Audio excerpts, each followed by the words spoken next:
की तरफ से नहीं आया था। आप राष्ट्रीय अध्यक्ष जनता दल यू के, आपकी मुलाकात हुई, आपकी बातचीत हुई पार्टी के अंदर भी, तो आपने क्या फैसला लिया और क्यों फैसला लिया? देखिए, अभी तक जो भी बातचीत हुई है या निमंत्रण आया है वो शिवपाल जी की तरफ से आया है, जो आज की तारीख में समाजवादी पार्टी के उत्तर प्रदेश के अध्यक्ष हैं। उनकी तरफ से वो मिले भी हैं, केसी त्यागी जी से मिले हमारी पार्टी में, शरद जी से मिले हैं, हमसे भी उन्होंने फोन पर बातचीत की है, उनका पत्र भी आया है अभी 2 दिन पहले।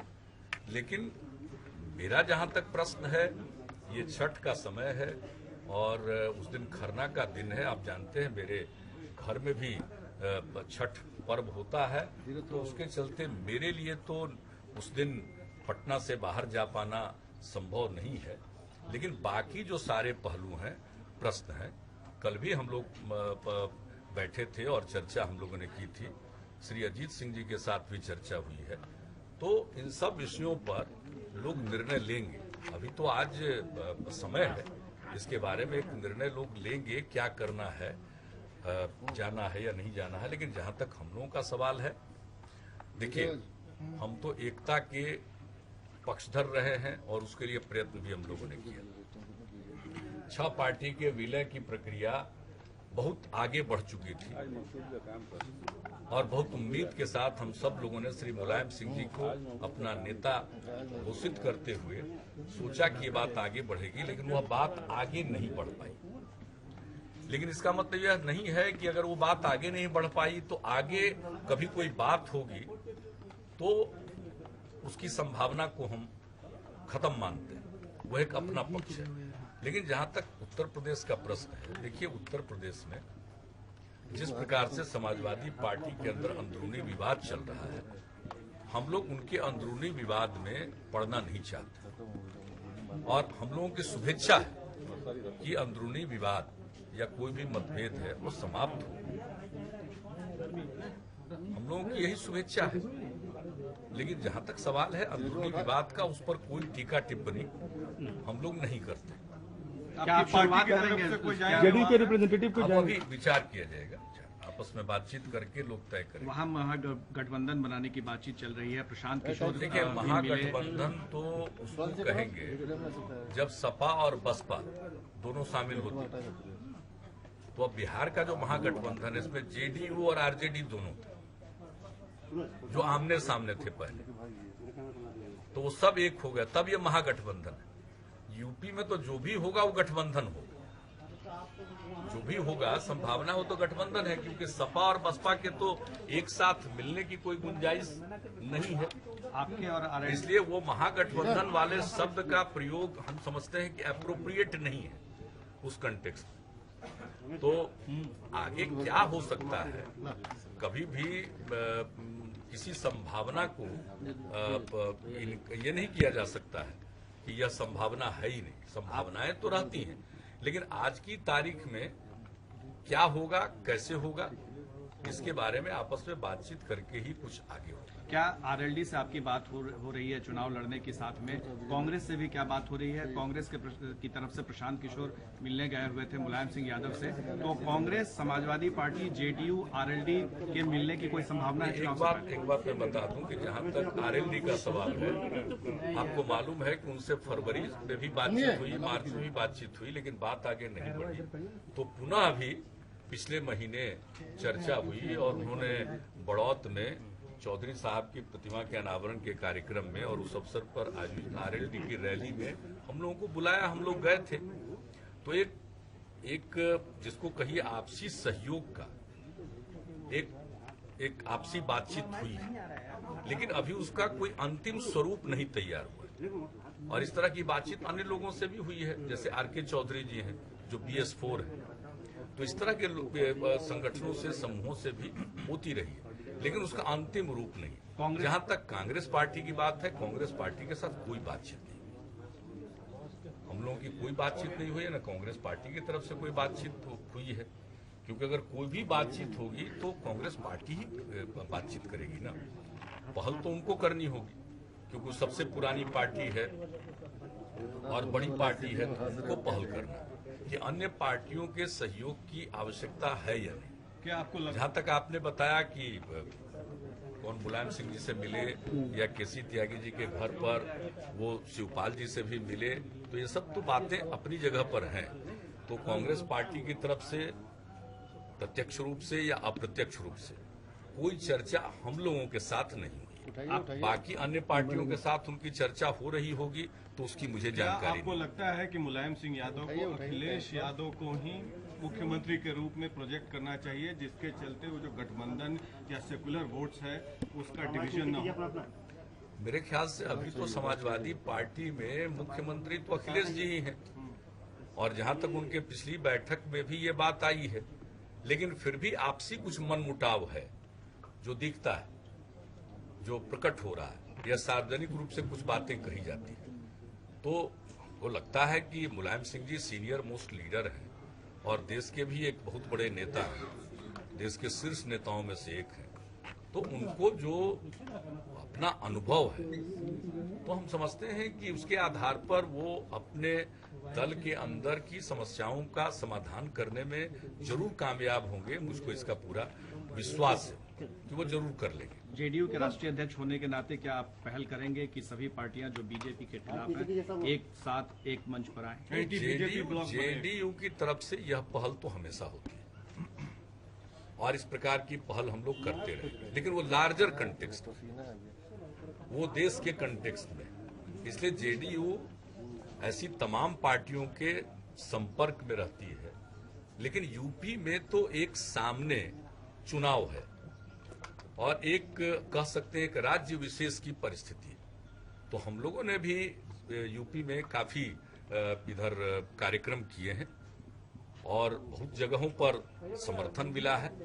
तो उस नाते जेडीयू भी उत्तर प्रदेश के चुनाव में हम ये तो नहीं कहेंगे कि बहुत बड़ी संख्या में, लेकिन हम लोग चुनाव में लड़ेंगे 5 प्रमंडल में। तो अभी हाल में हम लोगों का कार्यक्रम हुआ। इसके अलावा अन्य जगहों पर भी पहले से भी जेडीयू की उपस्थिति। तो वैसी स्थिति में जेडीयू यूपी का चुनाव लड़ेगी, उसमें भागीदारी होगी, लेकिन किस प्रकार से भागीदारी होगी अभी इन सभी विषयों पर निर्णय होना। आप लोगों ने बड़ा दिल दिखाया था। बातचीत हुई है। यूपी के बाहर आप किन किन राज्यों में एंटी बीजेपी ब्लॉक बनाने के लिए किन किन पार्टियों से संपर्क में? आपने कहा कि पार्टियों से संपर्क। देखिए, हाँ, वो तो पूरे देश में एक सिद्धांत रूप राजनीतिक विचार के अनुकूल जो सब लोगों की धारणा है, वैसे तमाम लोगों के साथ संपर्क रहता है। वह एक पहलू, लेकिन स्पेसिफिक हम यूपी के बारे में कह रहे हैं और वो तो हो ही रहा है। जैसे झारखंड में भी सब लोग मिलकर के काम कर रहे हैं। और बीजेडी से नहीं, मतलब तृणमूल की बात है, ममता जी के साथ निरंतर संपर्क में रहते हैं और वो भी, और बहुत सारे जो देश भर के इशू हैं, जो फेडरल मुद्दे होते हैं, उन सबों पर हम लोगों की आपसी सहमति है। कई मुद्दों पर हम लोग कॉमन स्टैंड लेते हैं। नवीन पटनायक या अभी जीएसटी की बात होती है, नवीन पटनायक जी से हम लोगों के संबंध अच्छे हैं, बहुत अच्छे हैं, लेकिन राजनीतिक रूप से अभी आप कहिएगा कि इसके बारे में फिलहाल वैसी कोई चर्चा नहीं। आपने बड़ा दिल दिखाया था। बिहार विधानसभा में 117 सीट पर आप थे, लेकिन 100 सीट पर चुनाव लड़े। जो लोग कम थे उनको भी आपने ज्यादा दे दिया। तो आपको लगता है कि उत्तर प्रदेश में भी नेताओं को ऐसा ही दिल दिखाना चाहिए, जिससे कि यहाँ तो हमारी वैसी स्थिति थी तो हम लोगों ने कुछ किया। तो यूपी में जिन लोगों की भी जो स्थिति है, उनके लिए ये अवसर है कि वो बड़ा दिल दिखाएं और लार्जर यूनिटी का प्रयास करें, जिसमें सब लोगों को उसमें एक स्थान मिले। तब एक सही मायने में एक मजबूत स्तंभ बन सकता है और वो जीत भी सकते हैं। तो ये तो जरूरी है कि बाकी लोगों को दिखाना है ना बड़ा दिल। सर, भोपाल में जो इनकाउंटर हुआ है, यूनिफाइड एट इनकाउंटर थ्योरी, क्योंकि इससे कई देखिए, ये एक ऐसा प्रश्न है कि जहाँ तक मध्य प्रदेश का सवाल है, मैं वहाँ के माननीय मुख्यमंत्री शिवराज चौहान जी को जानता हूँ, बहुत पहले से हमारा संबंध है, मैं उनकी इज्जत करता हूँ और मुझे पूरा भरोसा है कि इस तरह के जो मामले हुए हैं और जो भी स्थिति आई है, इसके बारे में उनकी सरकार पूरे तौर पर इस मामले में स्थिति को स्पष्ट रखेगी और कहीं लोगों के मन में कोई संशय है तो उसका वो समाधान कर सकेगी। इसमें वो सक्षम है, लेकिन जहां तक इस घटना का प्रश्न है, इसने थोड़ा तो एक जिसको कहिए कि कुछ न कुछ विचित्रता दिखती है, उसमें थोड़ी क्लैरिटी की जरूरत है। मान लीजिए भाग गया तो वो तो सरकार करेगी, ये तो कहीं हो सकता है। अगर इस प्रकार की घटना घटती है तो सरकार अपने अंदर जेल के प्रशासन को सब चीजों को देखेगी, वह एक पहलू है। लेकिन भागने के बाद फिर एक ही साथ सब भागा है, एक ही जगह मिला है, फिर कई तरह के उसको लेकर के जो कई प्रकार के वीडियो वगैरह भी प्रसारित हुए हैं, तो उन सबको लेकर कुछ शंकाएं लोगों के मन में उत्पन्न हुई है।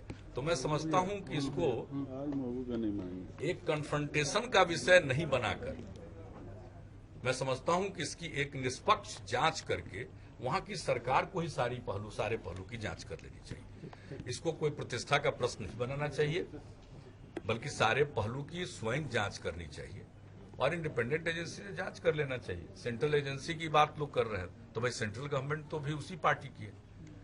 इसलिए है क्या कि एक स्थिति ऐसी आ गई है कि कई चीज लोगों के द्वारा प्रश्न उठाए गए। तो अगर प्रश्न उठाए गए हैं तो ऐसे चीजों में उसका समाधान कर देना चाहिए। आपका स्टैंड रहा है कि आतंकवादी और आतंकवादी घटनाओं पर किसी तरह का कॉम्प्रोमाइज नहीं होना चाहिए। आप केंद्र सरकार के साथ हैं, चाहे वो पाकिस्तान का मामला हो। तो ऐसे में तो सिमी ठीक ही है, वो तो एक अलग है। इससे सिमी की जो बात देखिए, की जा रही वो है चीज आतंकवादियों वो को विषय तो एक अलग है। केंद्र सरकार के जिम्मे वाला ये काम थोड़ी है।